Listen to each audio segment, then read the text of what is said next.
अनंत टिप्या refresh व्हा।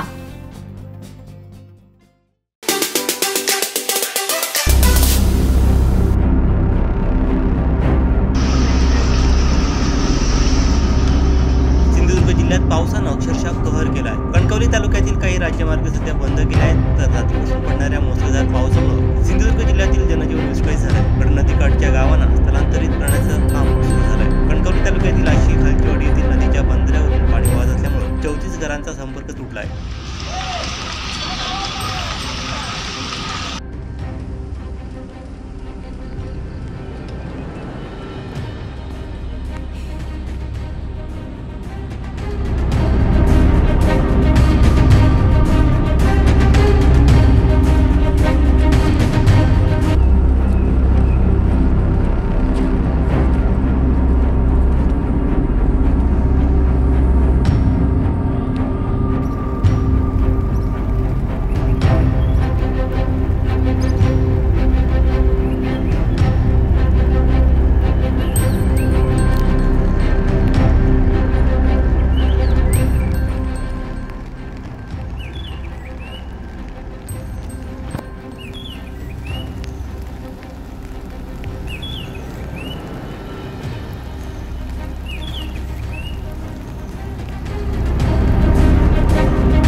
दिवसभरातले सर्व updates, ताज्या घडामोडी आणि थेट लाईव्ह पाहण्यासाठी सबस्क्राइब करा, लाईक करा कोकणचं नंबर 1 महा चॅनल कोकण 7 लाईव्हचं YouTube चॅनल।